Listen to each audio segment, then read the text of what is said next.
Admission हो गया है ना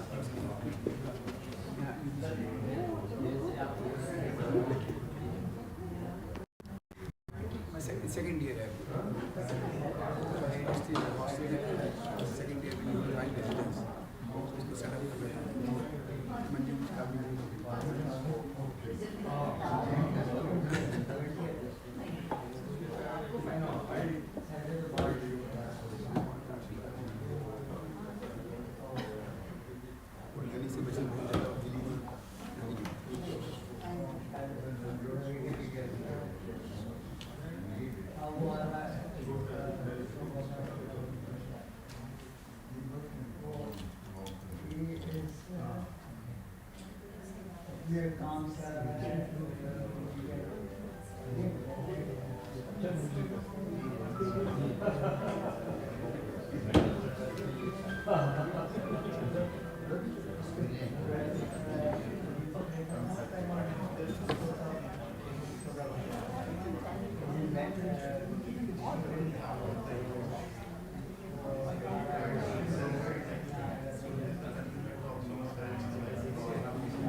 मुझे पता था ना।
डॉक्टर साहब देखिए बराबर हाँ अब ये लोग आगे से स्माइल मारने को नहीं कर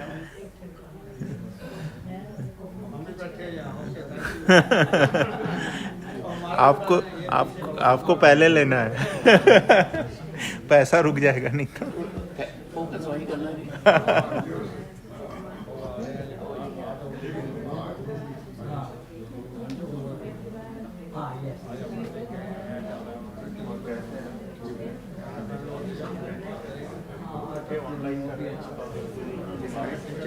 बात को भी देखना होगा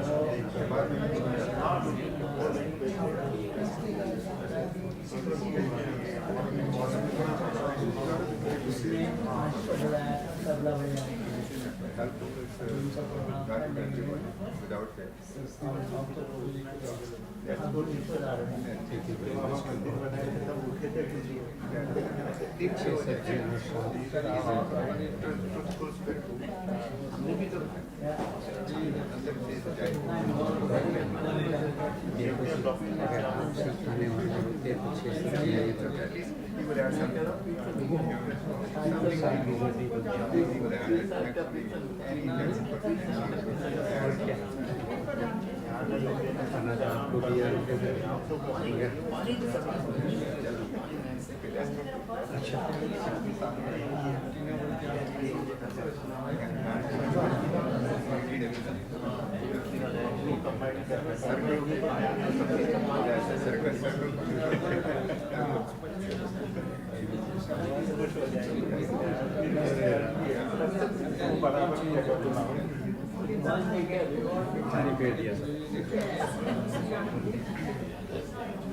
नहीं, आप भी बैठ सकते हो भाई साहब आप। हाँ मैं तो बैठा ही डॉक्टर साहब बैठे जब मेरी भी पिक्चर आ एक कदम खड़ा रहना पड़ेगा। मेरी भी पिक्चर आगे आपकी पिक्चर आने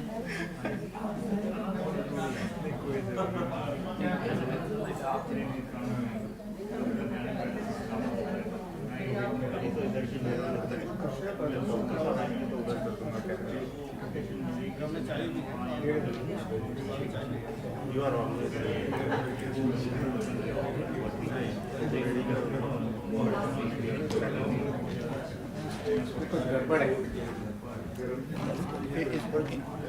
हेलो हेलो हेलो हेलो अच्छी आवाज है। आपको क्या गाना सुनना है क्या अच्छी आवाज है? ये सुनाएंगे। Thank you very much all for coming. I welcome you all who are attending in person as well as several people who are watching online streaming.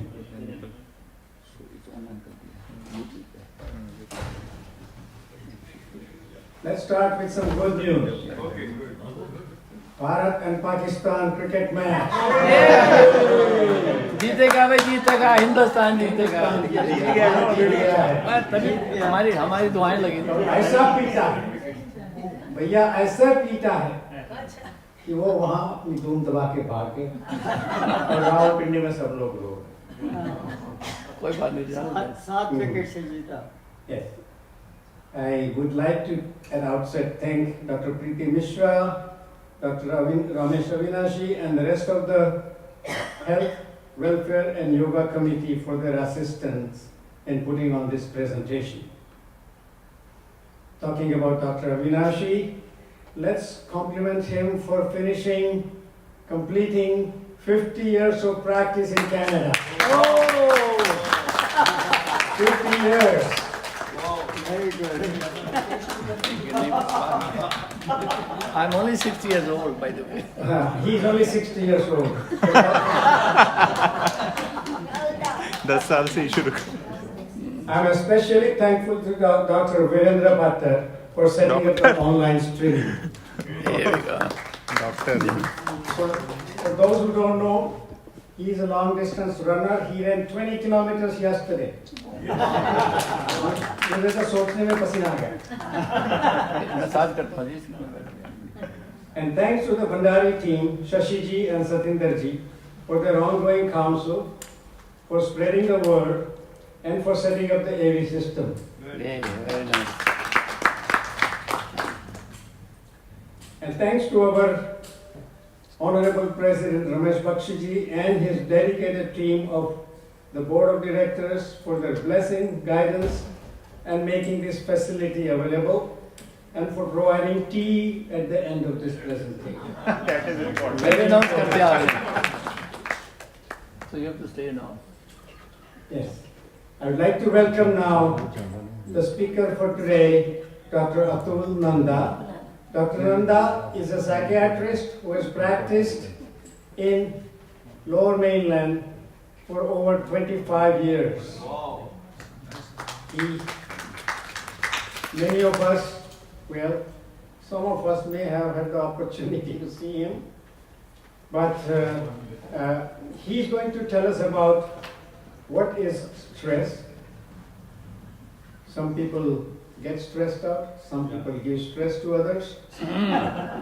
Okay? And what are the causes of stress? मैंने तो कोई पता नहीं stress की होगा मान जाते हैं but You give आज stress. पता लगेगा हाँ जी वो तो स्ट्रेस था अच्छा अच्छा अच्छा and what are the causes of stress and how to manage stress including the use of meditation and yoga in managing your stress. So without further ado I would like to invite Dr. Atul Nanda to make his introductory presentation. Thank you everyone मेरी height लंबी है थोड़ी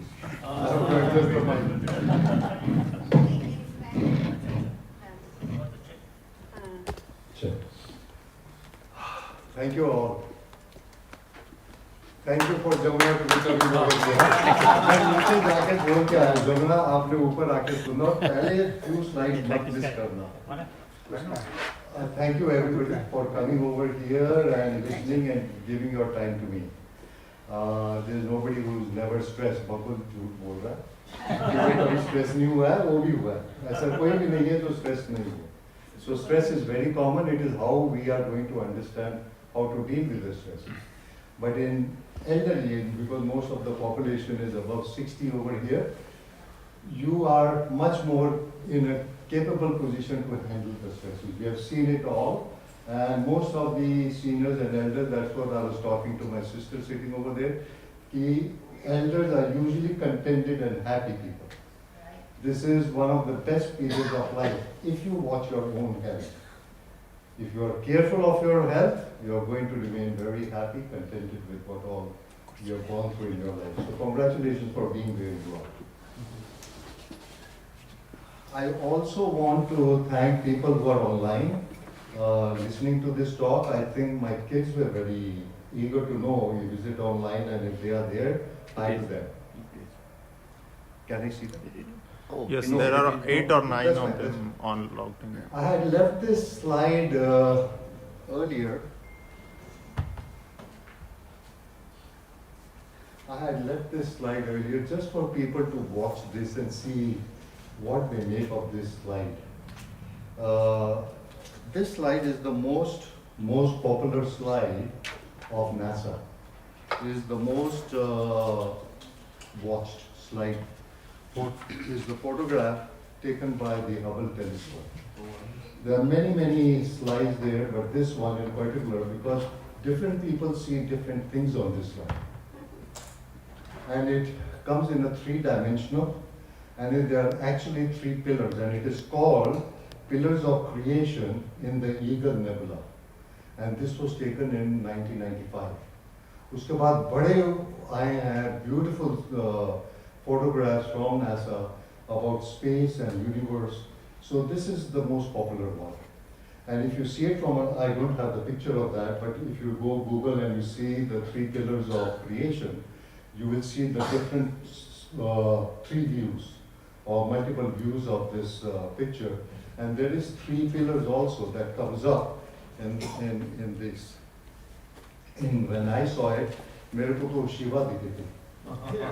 Then there is a lion. Some people find there is a lion thing over there. If you see from back, you see the 3 pillars. And my thought when I first saw it was the 3 who have created, run, and the part of the destruction. The 3 Brahma. I don't need to go into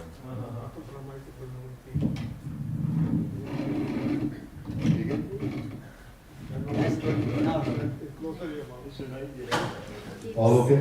We're good.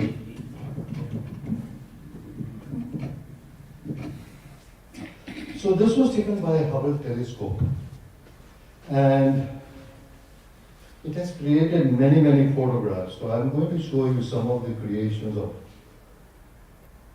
This is the creation of a planet. Very interesting. नाग जैसे दिखता है. This is the creation of a universe. All fumes and dust and fog. That is what it is. And if you see a human body from to the minutest of minutest element, going beyond RNA, DNA, protons, neutrons, you come to an area which is now called, I'm forgetting the name what it is called, and you see the same thing. There's fumes over there. If you pay focus and attention to that, you start seeing some sparks over there. And they say that is also creation inside our body. So what is happening outside is also happening inside. This is a galaxy. It's not a creation. This is a galaxy. And galaxies are known by different, according to their form, there are different names which are given to the galaxy. This is called a circular galaxy. This is also galaxy. It is called Webb galaxy. This is the spiral galaxies. Some very beautiful photographs. Multiple galaxies. These are so many of them. And the Hubble telescope, like microscope or any telescope, or even a phone, we have the power of zoom. And they call it as extreme deep field studies. So Hubble ke jo zoom karte hain, they find it, they narrow it down, but they more clarity of what they are seeing. And they call it extreme deep field studies. And in this extreme deep field studies, they found, it is estimated, there may be 200 billion to 2 trillion galaxies. That is their estimation, that it must be that much there.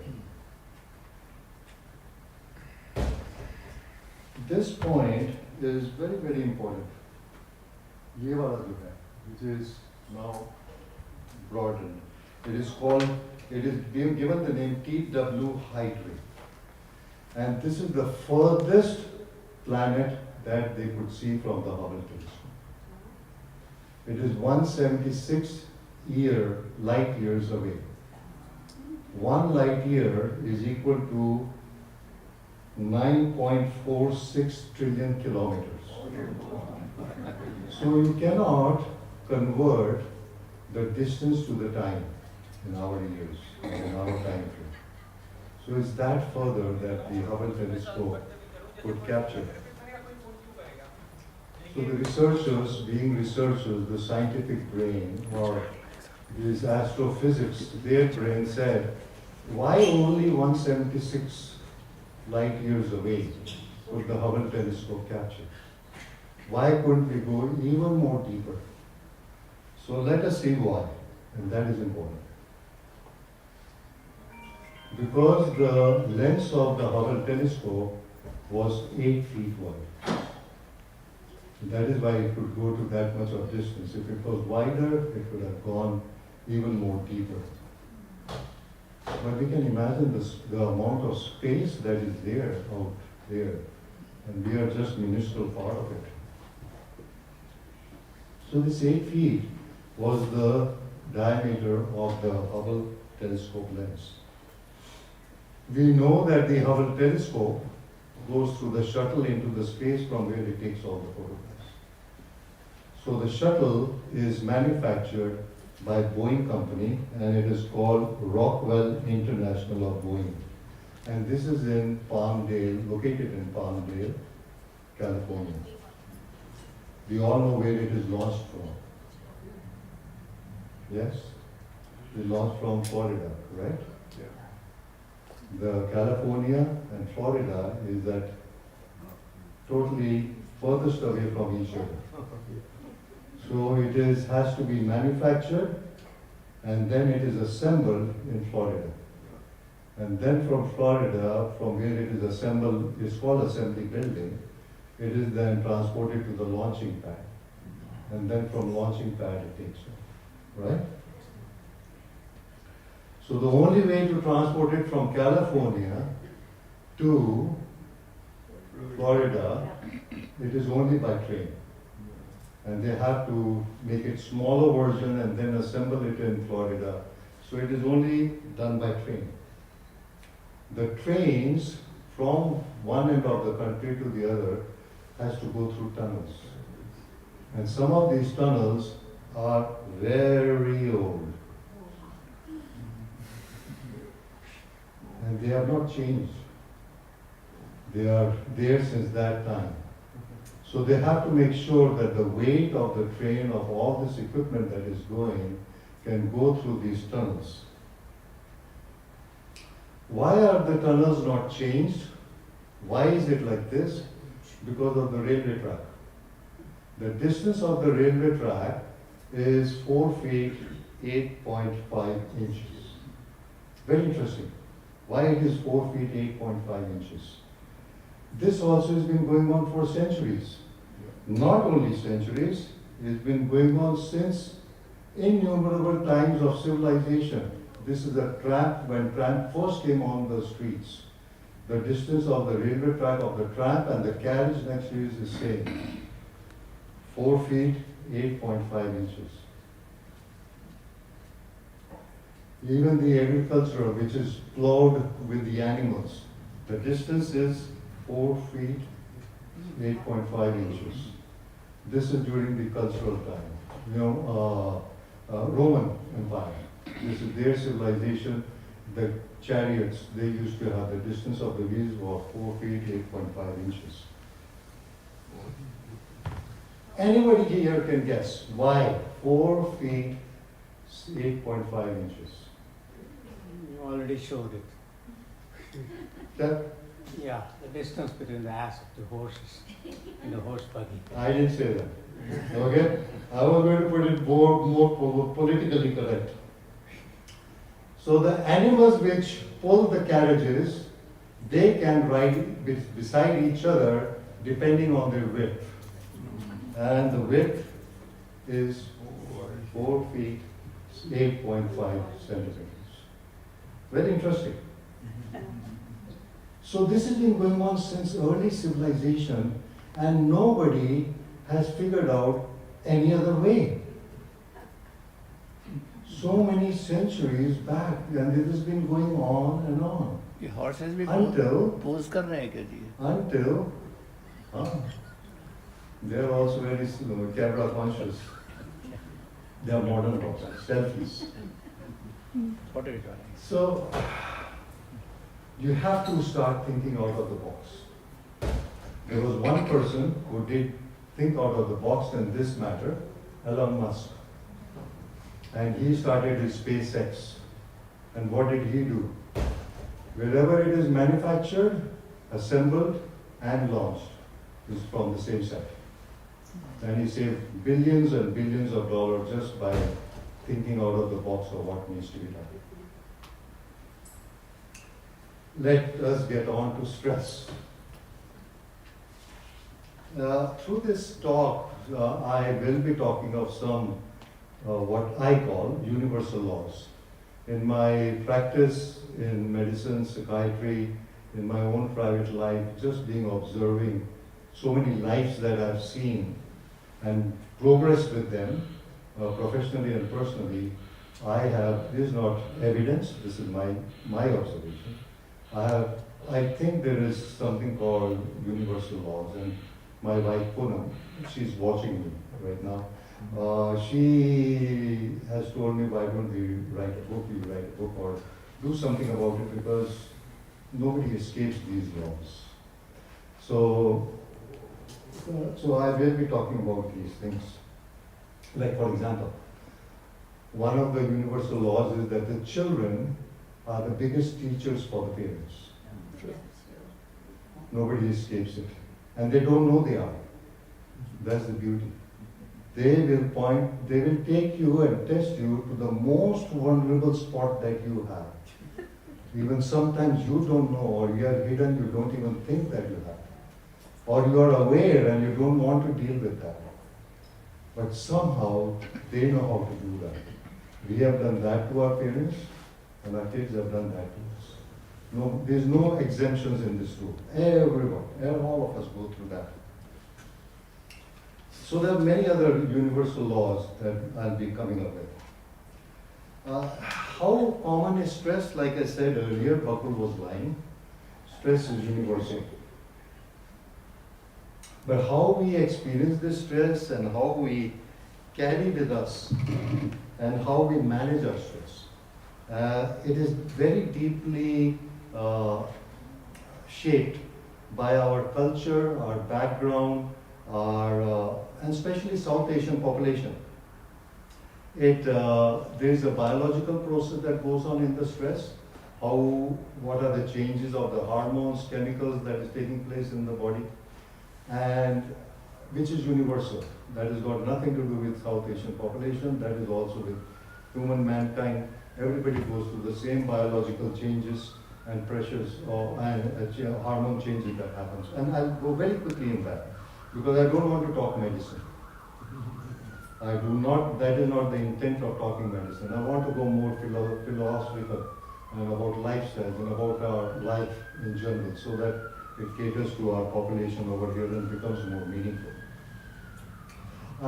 There is something which is beyond biological process and particular to Southeast Asians, and that is our own intergenerational. How we pass on the things from one generation that we have received and how we pass on to the next generation. How are they experiencing it? How are they carrying this load? And how are they managing this intergenerational stress? Very people talk about it. There's a silence, and I want to break that silence. Those who are listening even online, that the most important thing, one of the most important things is how do we start speaking and having conversation in our own homes or within ourselves or with our loved ones. So it's not how we are, how we get away from the stress, it is how we cope with the stress. That is more important. Maureen Kilran, she said this very well, that stress is what happens to us. It is our response to what happens, and the response is something we have a choice. Believe it or not, we do have a choice on how we are going to cope or respond to this stress. This book came to me a few years ago, presented by my son, and this is what this book is all about. The body keeps the score. It never leaves you. It is there somewhere in your mind, in your genes, in your chromosome, or in your telomere, which is a part of each and every cell of our body. So there is there's a memory cells within that telomere, so it all keeps the score. It's like Chitragupta. He's writing down, he's noticing, he's observing. And when you go up, he tells you your life story, your thoughts and behaviors and intentions and everything. So the body also has a Chitragupta, and I call it telomere. And this DNAs and all carry this thing.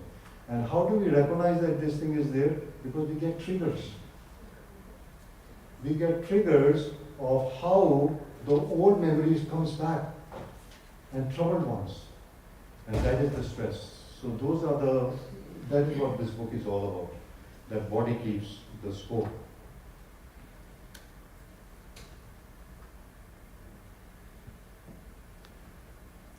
Very confusing diagram.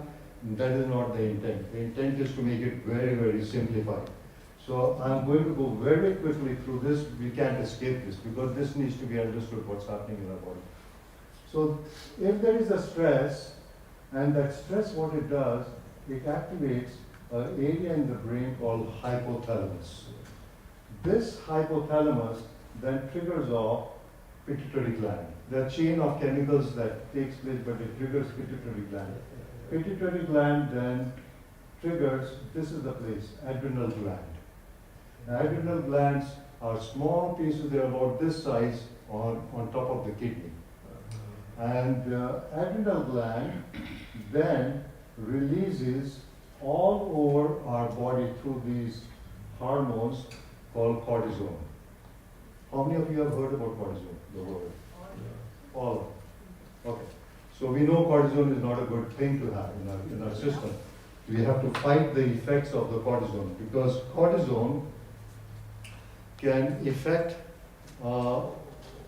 it causes a lot of diseases, and we'll talk some of them very quickly, some of the effects of the cortisol. In a short term, if there is a stress, I was very stressed. I was not stressed, but so I shouldn't be telling something which I wasn't. If a student is sitting for the exams and he's anxious and nervous about it, what is he going to do? He's going to work harder. He's going to spend more time attentively. Cortisone in a short burst is actually very protective, very helpful to us. It is the constant worrying, overthinking, ruminating about things that is troubling you is what we call in medical terms allostatic. This allostatic means burden of multiple stresses or one stress which is just preoccupying constantly. बस वो हर समय वही सोच रहे हैं, ये इसका क्या होगा, इसका कैसे होगा. That kind of thinking is what is releasing the cortisol. Those who are having high cortisol levels, it also affects each and every cell of our body, cortisol. And it's not a good thing to have.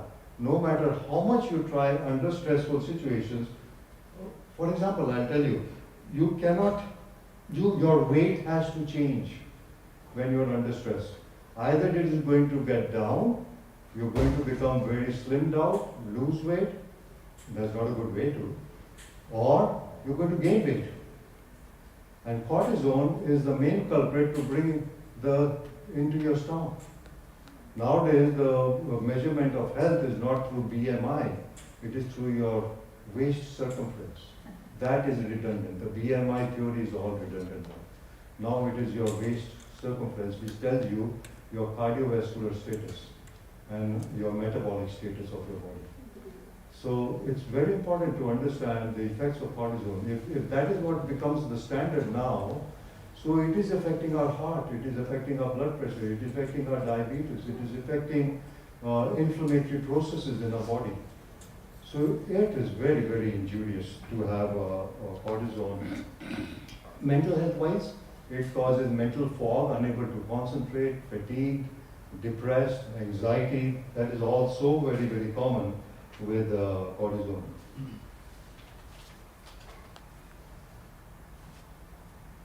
Wayne Dyer, he said the same thing, that you can't always control what goes outside, but you can control what is inside. Wayne Dyer was a great, great philosopher.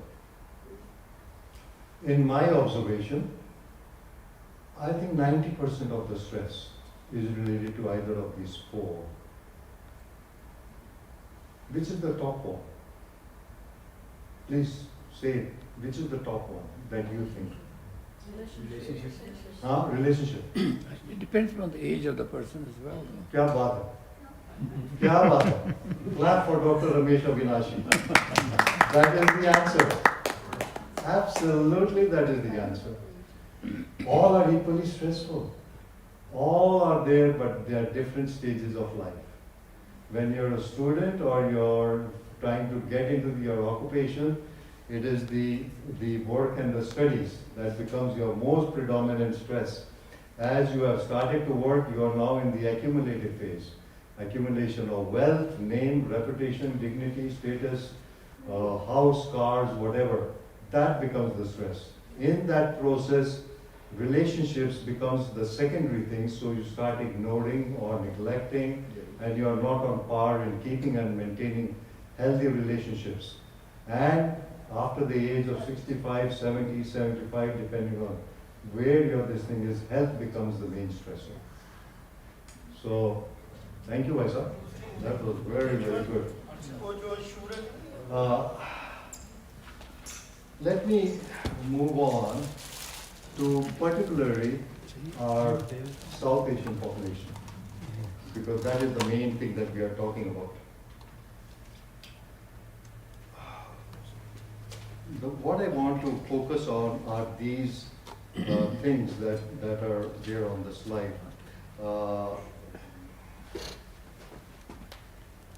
Let me put it this way. With just show of hands, how many of you had arranged marriages? Oh, wow. Most of us. That is expected. How many are love marriage? How many of you married on you with your own wish or with your own partner? 1, 2, 3, Minority majority. 3. How many of your children have had arranged marriages? एक हाथ खड़ा हुआ है जी. Maybe 1, 2, 3, 4, 5, 6, 7, right? Among maybe 40, 45 people over here. That tells us something. If you really start paying attention, that tells us something that there is a difference which has happened in the generations. Okay? So it's important to identify what these differences would be. As a family, South Asian population, we carry a very silent burden across the generations. We shy away from addressing or talking of these things because the first generation who comes here has migrated and going through the process of migration struggles. New culture, new people, new language, new ways, new job, and it takes a toll on just the migration struggles. So that is one of the stresses that we face. Some people come from very difficult separations from their country of origin. Wars, especially Middle East people. Kashmiris, they were thrown out from there. They carry that trauma with them. Partition, those older generation than ours, or those we have seen. It was very, very difficult war-like situations then. And discrimination. Once you are landed over here, you see all the white population and where we are, and either you experience or you believe you're experiencing, or it is all in the mind. So it may not be there, but we perceive it as discrimination. It may be there, and it is very difficult. Because in India, or from where we come from, a country of origin, we are first-class citizens. Here you have to prove, you have to identify as being in par with these people. So this shift that happens while moving to the first generation is something which needs to be understood. If there are younger people listening online, this was for you guys. Are they people listening? Yeah, they are. There are people there still. So what happens? It depends on how, again, we experience whatever we are baggage we have brought into ourselves. How are we carrying these worries and struggles and things? So how do we carry all these things? One of the very commonest ways is, if you see a South Asian family, it is never one incident that really came to a point that we all need to sit down and talk about it. It is very silently woven into our daily lifestyle. And it just goes undersaid, unstated. It is never confronted. But I have brought in all my struggles and my priorities, which are hardwired by my dad and mom, and now I'm trying to live those hardwired expectations. Can you let go of those hardwired expectations onto your next generation who was born and raised over here? Sometimes no. Because when we say hardwiring, it means that is your belief, that is who you are. You have no other options. You have not given yourself the option of being flexible enough to change. बस वही है तो वैसे ही रहेगा और वैसे ही है. So that kind of thinking will come to managing of these stresses. So this is one of the issues which is very, very common that happens. Perfectionism.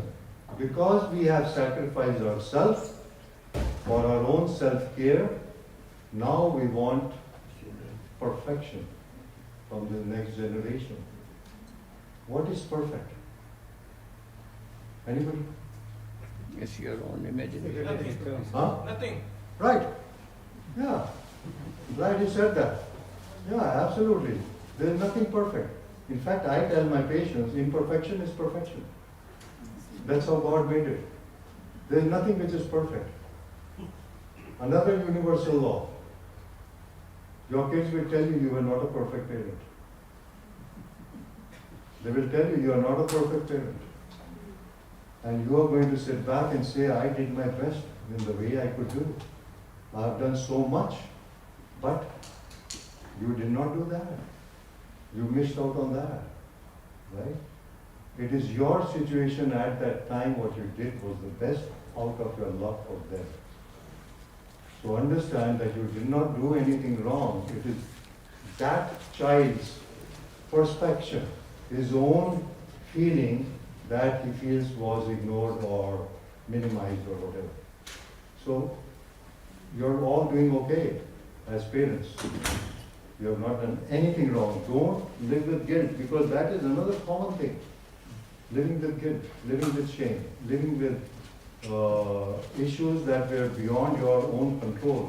They were not living with you at that time to know what you were going through. They have only seen when they became 18, 19, teenagers or 20s.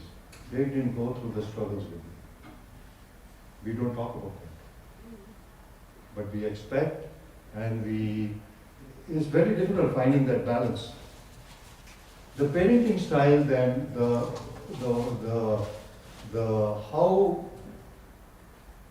how we deal and carry with our ongoing stresses of life, it then woven into the family, and then what happens is we start having a style of parenting. And the style of parenting is based on three things, the negative styles.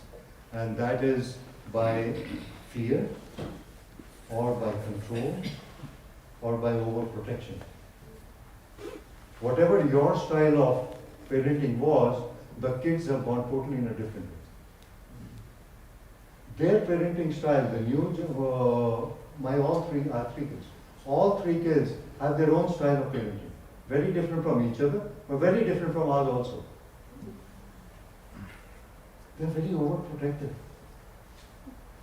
They will not ask your advice. They have the chat GPT. They have the WhatsApp chat. They will not ask you, because that is more experience and wisdom according to their thinking than you are. If my child is listening, it's not you. You do ask us. Yeah, they're there. So, where am I here? Yeah, we struggle with, my wife is a very good example of this. We struggle with sometimes, as we are now becoming Canadian and westernized in our thing, sometimes am I too Western now? Have I become more Caucasian? Or am I too still South Indian, South Asian? Am I still too Indian? You also are judging yourself. Where are you? Have you swinged on to this side or to that side? Who are you? And this swinging, my wife, she comes from a very conservative family. She was 6 years of age when she came over here. So she is, I would say, first generation, maybe second generation. And they had a lot of struggle. She and her siblings, and they were in Halifax.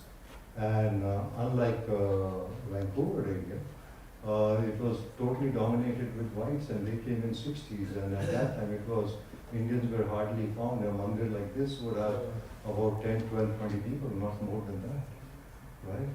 There were no mandir. It was in the home where the mandir used to be, and that's how it used to be. So living with this dual struggle it can be very stressful. Very, it can take the powers away from you when you start doubting yourself or your own identity.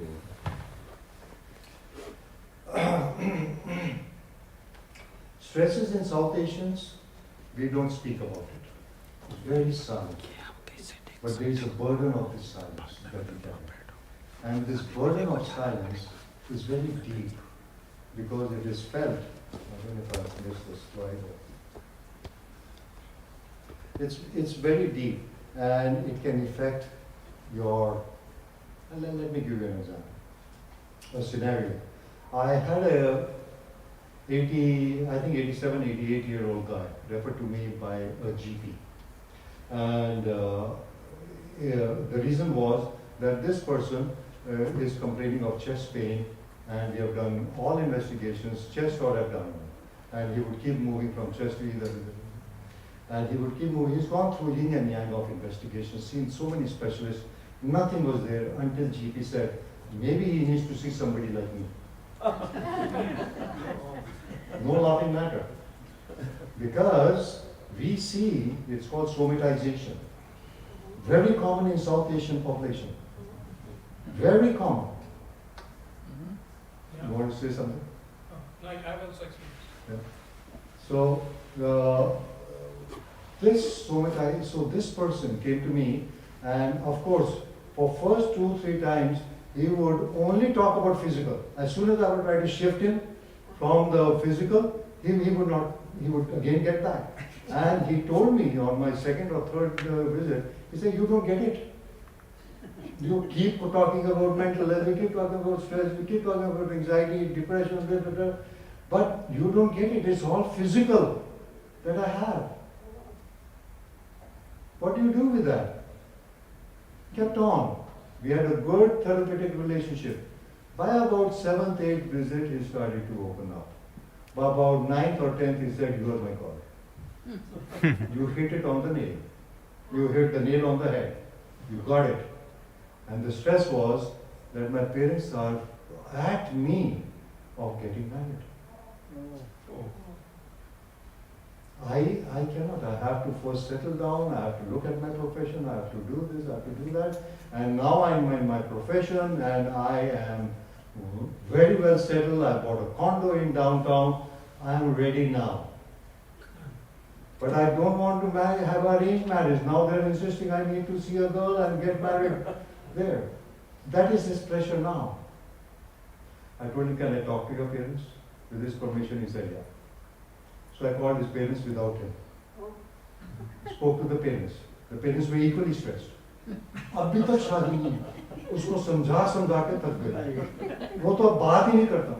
वो बोलता मेरे पास ही मत आओ, ये topic बात करनी है, I don't want to hear. So there is a friction, a gap of communication that has taken place between the parent and the child.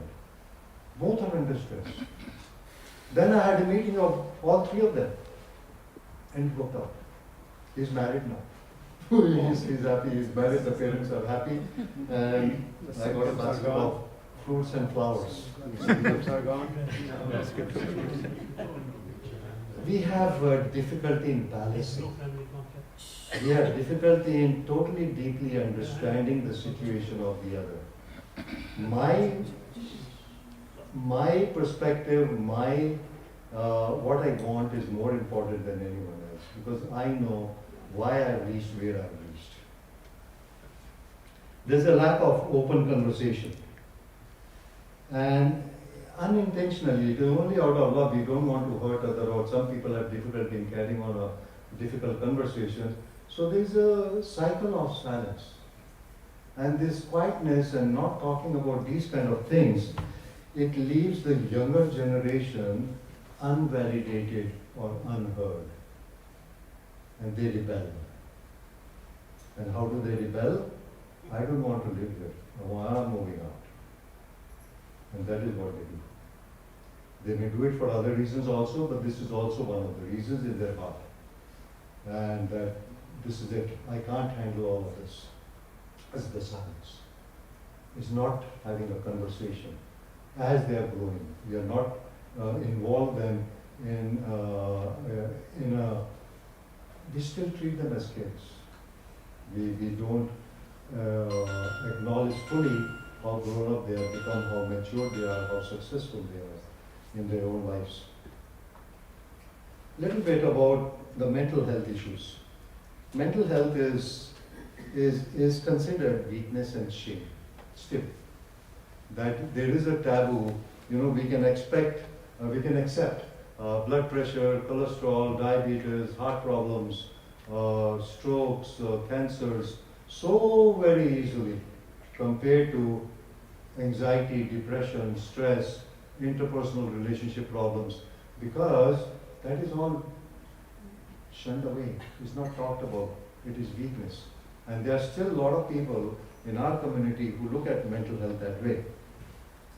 It leaves that person feeling more isolated, more withdrawn, more unheard, not listened to.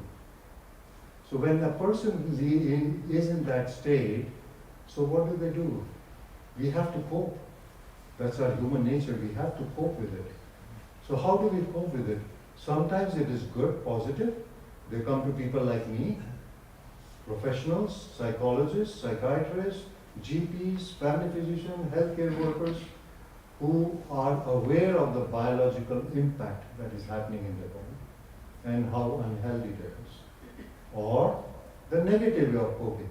What is the negative way of coping? WhatsApp. WhatsApp. Worrying is the symptom. WhatsApp. They want to learn from there.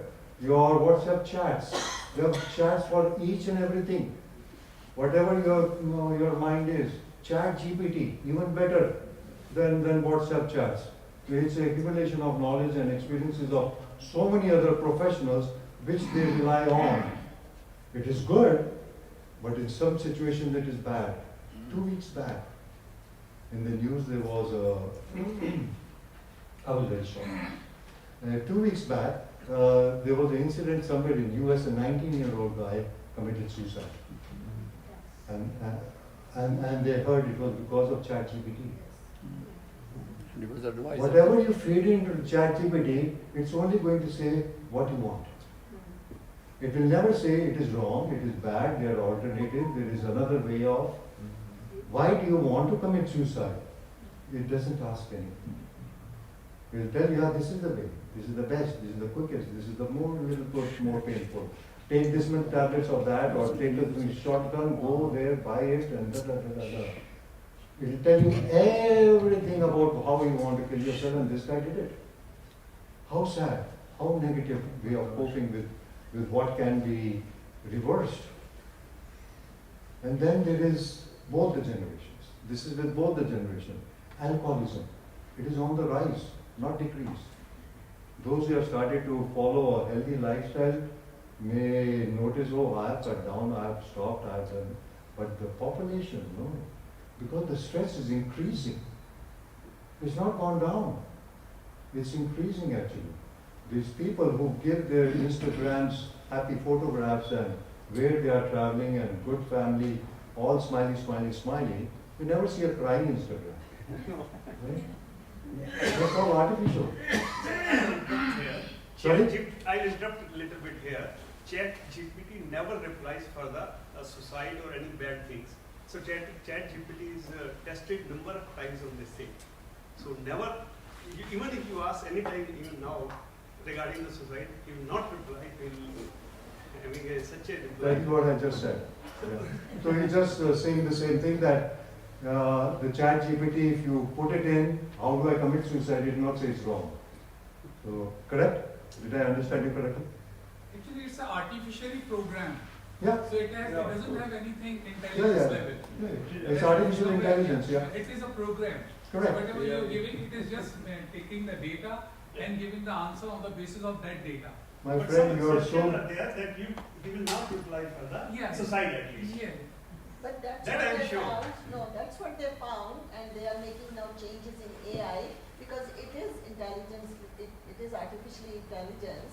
They are not saying directly, oh, you do this or that, but the answers that it implies prompted this young guy to do that. So we don't know the details of the conversation that goes. Right. But what Atul Bhai But is saying. before the release of this ChatGPT, this Yeah. was tested a number of times because Yes. my son is working Yes. on the ChatGPT. Yes, but So it we is- were on we were testing everything. We were putting such a question that how it can reply. They have also Even for said, that. they have also agreed that they are going to make changes to this incident. I've been told to be mindful of my time. Let's carry on the conversation outside or later. Okay. So alcoholism I talked about.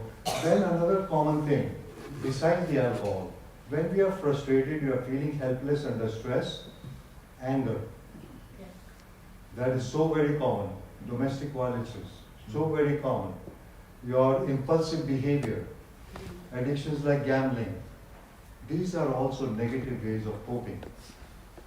Let's move on to what would be the positive ways. Oh, this is my best quote of the slideshow.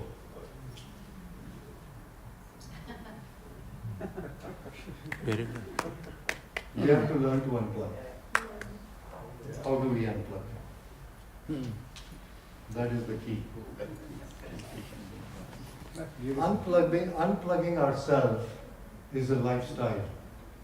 In your, at least not day, if not daily, at least in a week, you have to have a lifestyle of unplugging. I'm going to use that word, unplugging. I love that word. And these are some of the ways that we can do it, and it is coming from ancestral times. There's nothing new. You all are aware, but we have to walk the talk. And some of us can walk the talk, some of us cannot. But keep trying, because as soon as you keep trying, in matter of few days, weeks, months, or years, you will reach there. You will become so happy with why you have started taking these steps into unplugging yourself.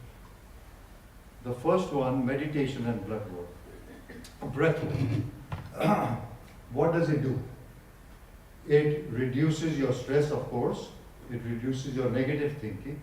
It improves your emotional control. It brings in calmness. It improves your self-awareness. And this is all research. This is not me. This is all research. This is all there in the science. It's become a mainstream now.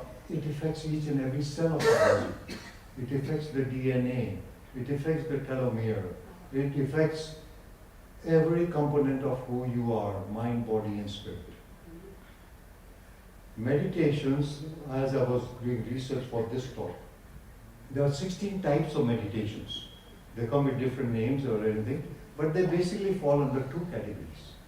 And the two categories, the first one is focused attention. Focused attention is diya ka lamp ko dekho, focus on mantra, focus on something on the clock, focus on some thought, focus on something outside, internally, whatever. But keep your mind focused. Yeah.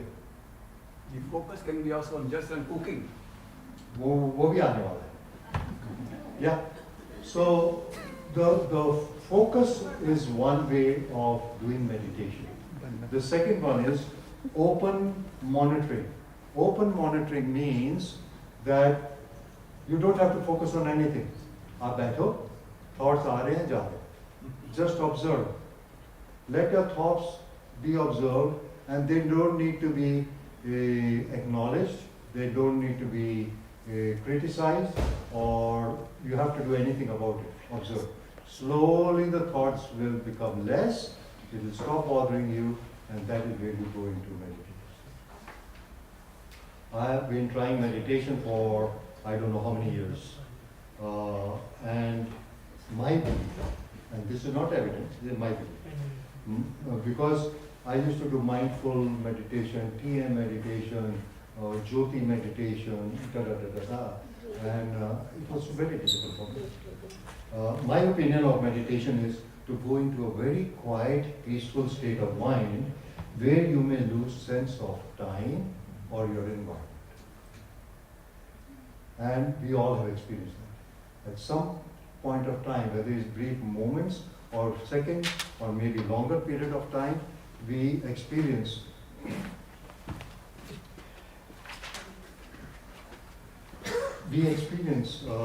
this sense of loss of where you are. And it's a very peaceful sort of a feeling that you go through, and it is called Zen. So find your Zen. Like my friend over there said, it can happen while cooking, it can happen while walking, it can happen while exercising, it can happen while doing anything, gardening, whatever, with your pets, with your walks, or doing nothing. Very important. Music. You don't have to do anything, Music. whatever. With That gives a break, what you said, right? unplug, Yes, exactly. doing nothing. Yeah, if you're overworked, that is the best way, right? Right? Some people are working hard, some people are hardly working. Hardly So working. it depends, right? But then it becomes a habit. Then Yeah. It becomes Exactly, exactly. So I think that is very relaxing, it is very healing, peaceful, and very exhilarating. That kind of, when you hit that Zen moments in your life. So that's what our practice has to be, to keep hitting that Zen moment or increasing that span of time of being in that state of mind. I'm not going to go into the types of meditations. A very quick thing on breath work. There are many, many types of breath work. Sri has come out with his, which is very much researched. There's a box breathing, that is the Western, there's a yogic breathing, there's a diaphragmatic breathing. There are so many breathings. And one of the new things that I found just a couple of months ago called Tumo. Anybody heard about Tumo breathing? Tumo, T-U-M-M-O, Tumo breathing. And that is practiced by the monks in Himalayas. And without any clothes, they will sit in minus whatever degrees, and it doesn't affect their body. They have a control over the temperature of their body. If you see the old literature, rishis and all those gurus and all what they used to do. Nagas used to do. Huh? Nagas used to do. So it is coming through ancestral time. This is our culture. This is who we are. But we now find medications and other ways of handling it. But this is a great way. It's called Tumo breathing. So I started to practice with my wife. What are you doing? I'm doing Tumo breathing. What is that? She leaves me alone when I'm doing these kind of things. Very interesting. There's a video on that where this guy, a Hollywood actor, I'm forgetting, a black guy who has a lot of, he goes into New York City and he wants to meet this monk who is come, and he goes into, in restaurants they have this cold storage rooms, and he's there under minus 30 without anything, just a little bit of linen cloth around here, and he's sitting there, and he goes in and he just can't go in more, stand for a minute. He comes out and he calls this guy. So what are you doing? He says, I'm doing Tumo breathing, and this is how it is done. It's on YouTube. If you do Tumo breathing, you will discover that. So, where was I? Practicing emotional expression. Men are very bad. Women are very good. They will express. Some women will express too much.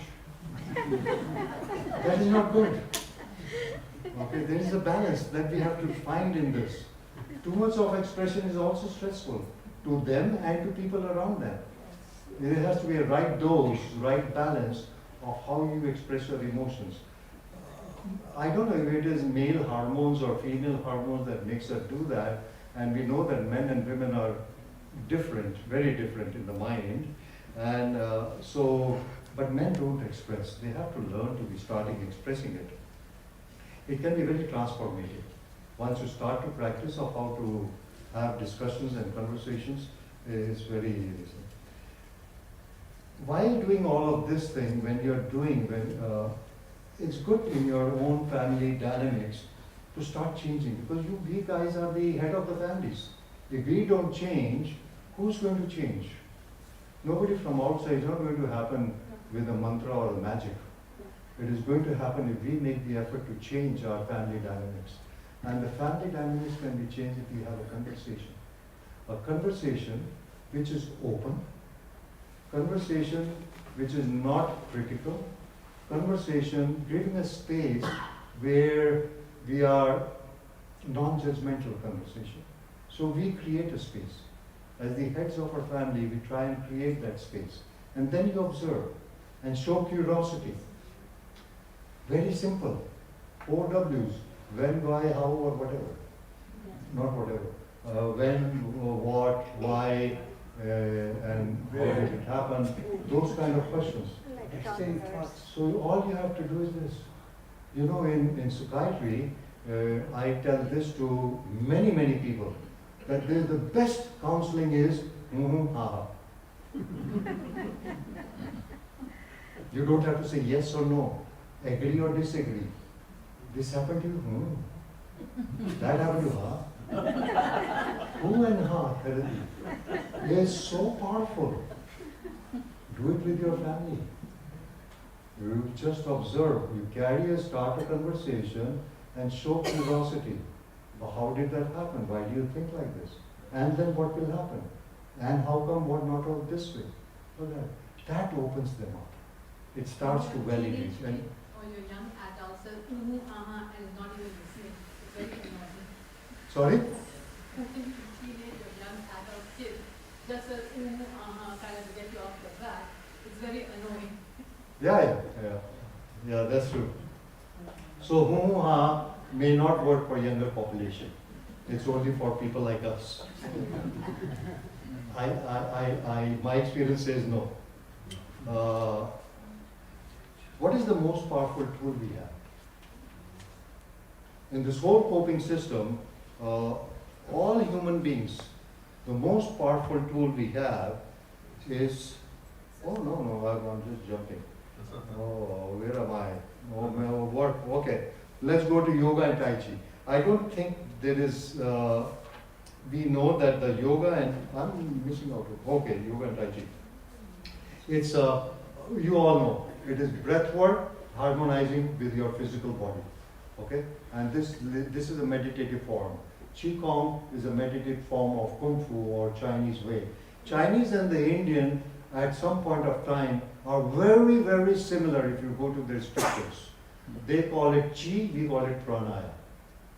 They call it yoga, we call it Qigong. So it's the same thing, there is no difference in that. I practice Qigong very regularly. Spiritual practices, coming to mandirs, meeting people over here, socializing with this thing, doing your prayers at home, chanting mantras, bhajans, all these spiritual practices, certainly, it is researched. It is not me, this is research in medical literature. It works in helping with our anxieties. Exercise, I cannot say enough of that. Exercise affects the whole body, each and every cell. It is anti-cortisol medication, free of charge. The more you do, the better you get. The more you release anti-cortisol. Keep doing it, whatever you do. Be careful of your body that you don't overdo. Don't injure yourself. But exercising is the best form of relieving your stress. It fights all the diseases that the cortisol will do. So one of the best forms of anti-stress is exercises.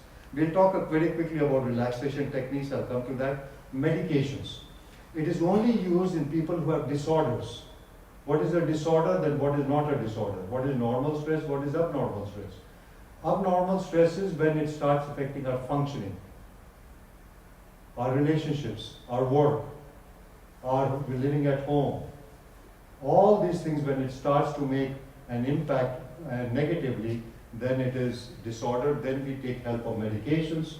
They reduce the cortisols. There are many other ways, but these are most of them, not most of them, some of them are addictive, and they are good for a short period of time to give that boost, to get out of that struggle initially, and then you can carry on with the lifestyle changes.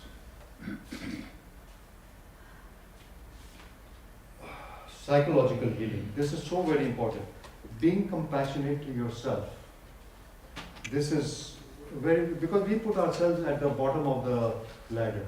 We are not compassionate, usually we are taught not to be. Children are more at a higher level, which needs care and love and all these things, but we need love ourselves.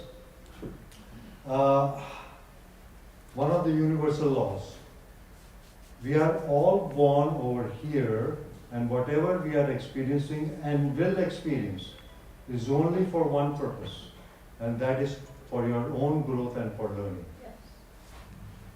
So it's all internal. There is nothing external. Whoever is doing whatever is doing is because you have to learn from that. That is the message. You figure it out whichever way you keep blaming, which means you are living in denial. You don't want to accept that. You don't want to go internally. But the best road is internal journey. There's no external journey more profoundly affecting you than the internal one. And that is where we need to start questioning ourselves. We have to ask ourselves, what have we learned? How are we hardwired? What are our experiences which makes us be who we are? Is there anything that I can do to change? Because we all change. Our appearances was 20 years back different, and today we appear different. Our even metabolic system was different. Our livers were functioning differently. Our brain was functioning differently. Our perspective to life was differently. So we are changing, and when we are changing, our value system, our expectations, this also needs to be changed. If we stick to the old guns, the world will move on, you will get stuck there only. You have to start looking at what is internally that I want to change so that it affects the next generation, it affects my family, it affects their parenting style towards their children. That is one of the biggest legacy that we can leave for our own family. Because you all are the head of the families. This is our duty, this is our responsibility. But we were never taught this, never discussed about these things. So this is something we need to start working at. How do I align my own self-worth? I have aligned my self-worth according to what my parents, what my experiences, what in the past had happened to me. But now it is different, you have to move forward. So how do I align my own self-worth? That I am a good guy. I am proud of being who I am. It is because of your own values and how you have grown and matured. And this alignment becomes so important for you because what you're going to feel is what you're going to give. Like Wayne Dyer had in one of his speeches said, you squeeze the orange, what will come out? Orange juice. It won't, mango juice won't come out. It will be orange juice. So what is inside is what will be coming out. And if we internally shift our perspective, our value system, and that is what everybody around you is going to be feeling. And especially your loved ones. Your spouse, number one, and your children, number two. They will start feeling it. So we have to redefine ourselves. Time हो गया? हो गया? Very close. हाँ? Very close? एक example. Still. थोड़ा है? Have हाँ? नहीं, वैसे बोलो. We have to stick to whatever it is. कितना time है बाबू? बस मेरा एक केस मेरे को बड़ा अच्छा याद है. 8 minutes. 1 minute? बाद में बात करूँगा जब क्वेश्चन आंसर्स का होगा. So I'm coming to that. We have to do that. Let's move on with the slide very quickly.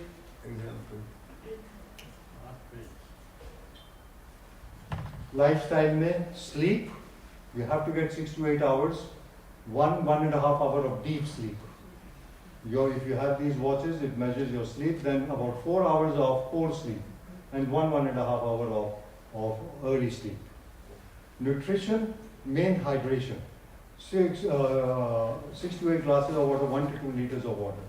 78% of our body is water, so please hydrate. As we grow old, we don't have a thirst. Thirst center becomes smaller, it goes away. So we have to, by habit, take a glass of water every hour or two. Very quickly I'll talk about nutrition. You don't need to know about strong social connections. Humor and recreation, best form of to treat cortisol. Smile, happiness is very, very important. Very quickly about food. These are the foods which help in reducing the cortisol. They are not over-encompassing, but these are the, healthy food. You all are very knowledgeable, more knowledgeable than I am. But the way we cook, our Indian style of cooking is not healthy. So we have to become mindful of that. Even if you put leafy greens, if you भून के और तेल में करेंगे तो फिर वो effect चले जाएगा. So we have to become very mindful if we are doing it. But these are the foods which are cortisol. I will leave you with a take-home message. Okay. Just concluding, I'm just going to sum up whatever we have talked about. Okay. Stress is not a weakness. It is universally present over there. It's not an individual problem, it's a community problem sometimes. It is in biology with all human beings, but it is also cultural. It is intergenerational. It doesn't need to define us. We cannot define ourselves with the stress. With the help of integrating modern psychiatry with the spiritual and cultural background that we come from, such enriched background that we come from, yoga, meditation, spirituality, family dialogues, it can reduce the suffering. Healing begins when we replace silence with conversation, shame with compassion, rigid expectations with balancing. Intergenerational stress is not a life sentence. With awareness effort, we can break unhealthy cycles and redefine ourselves. This is all some codes which are just which are put it in form of codes that I just mentioned to you guys. Thank you. Very nice. Can I ask a question? Of course. Yeah. Very nice lecture, very nice, very informative. But I think that mental health is the other name of underlying depression. Would you agree? Mental stress is other name of underlying depression. So mental illnesses is like an umbrella. It can be psychotic, it can be addictions, it can be anxiety disorders, it can be mood disorders, it can be psychosis. So it depends on how we are biologically, what we have in our system, how we are responding. Some people crack up so much under the stress, they become psychotic. Some people get depressed. Majority of that, like Dr. Makija is saying, they go under the depressive use. Because cortisol and serotonin, they are not friends, they are enemies.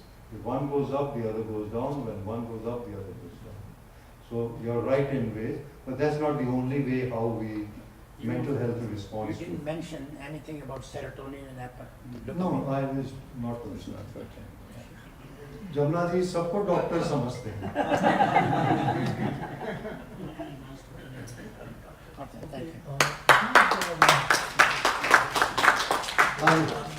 The most pleasant situation in life can also cause stress. What is the most pleasant happiness? Most pleasant Situation in life can cause stress. Like because what? we have been talking all the negative things right now and release of hormones and all that. Because the most pleasant situation in life, I heard somewhere you are very happy but still you are stressed. मेरे को आप जरूर उसका literature में I would like to read that. And I was wondering whether this is because of the different chemicals released like different emotions cause release of different chemicals in the body. Yeah, नहीं देखिए जब आप खुशी होते हैं ना, the chemicals that are released are very different. Yeah, that's what I mean. Than when we are under stress or anxiety or depression, right? They are counter. They are enemies of each other. They cannot exist simultaneously. But Atulji, so I'm very. I would be very surprised.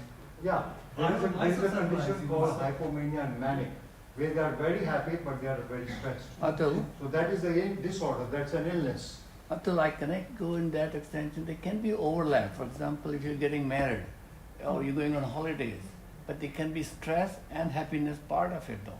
So question is, there is a stress in certain things which is overlap as well though. So the stress is of doing that. Yeah. It is not that my son or No, daughter is getting but married. remember, everybody in the marriage time goes to the parents and the groom and the bride goes through stress as well. That is overwhelming. Yeah, that's right. But there's still stress. Okay, there's a difference. Yeah, It's, right. Yeah, but I think that's what he's trying to overlap with these things. जब शादी होती है तो तब stress हो सकता है वो खुशी का मौका है. He's right. He's absolutely right. But it is the process of being overwhelmed with so much tasks to do, right? It is not the thought that my loved one is getting married or settling. So there's a difference, right? Thank you very much. This is very good. It's important. We'll go into the Those questions. who want to leave can leave. We'll go into the questions later, but let's first give a big round of applause to Dr. Nanda. Very nice. I'm glad I didn't get any मेरे को एक request है. Now the This question. is the evaluation form which is required by the Royal College to get it fulfilled by those who attend it. So be honest and please fill it out as you can. We will announce for the 23rd lecture also.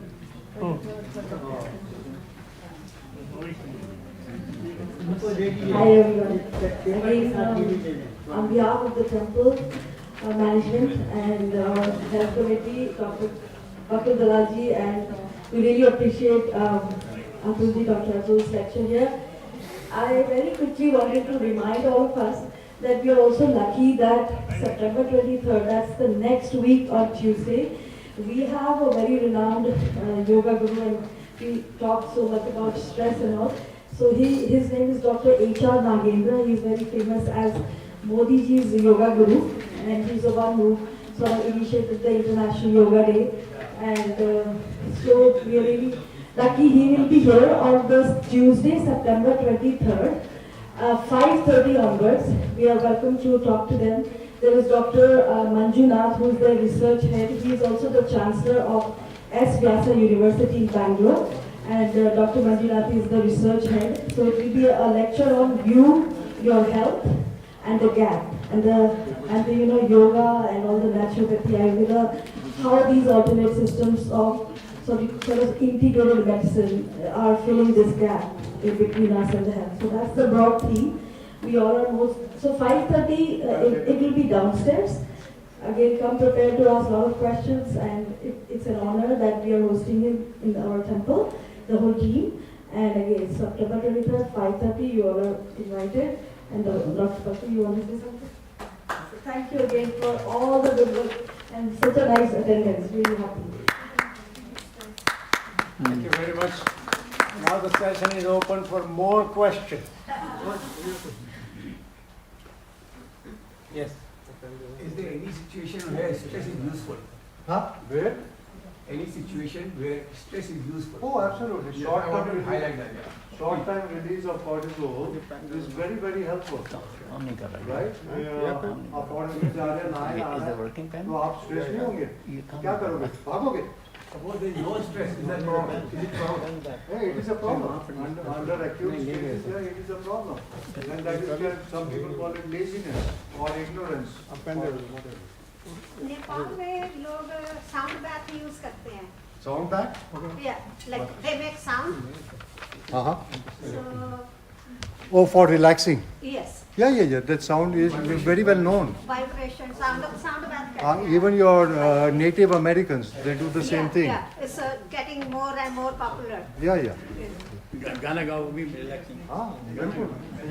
Two things I found: exercise and keeping yourself busy. जैसे मंदिर में हम घंटी बजाते हैं ना, ऐसे sound होता है. They have a special equipment, so उसके साथ ऐसे करते हैं, sound होता है. Going for a nap, but now, and part of the meditation. Say you're no longer stressed. Instead of any other, you go for a nap. So the question is, taking a nap, is that helping the stress or what is it doing? So our body is tuned to biological clock. It is made of 23.5 hours. But we have 24 hours. So what happens to that half an hour? It is cumulative of not resting.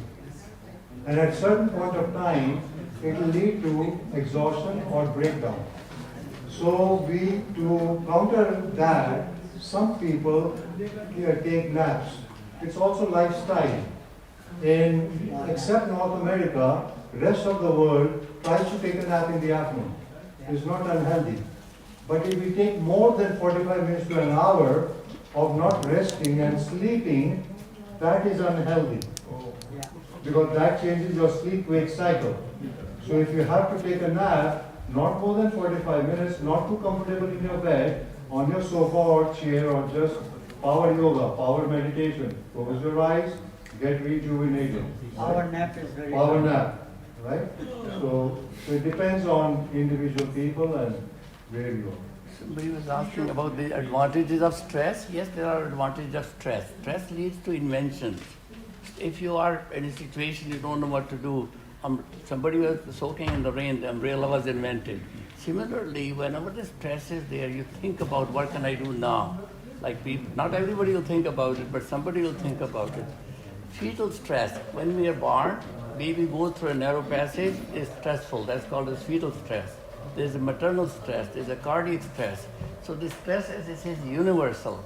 But how you deal with it, how you cope with it, how you let it go is important. And your expectations make it better and worse. If you have a high expectation, then you're more stressed out. So I'm going to give everybody stress. Please take your empty glasses with you downstairs.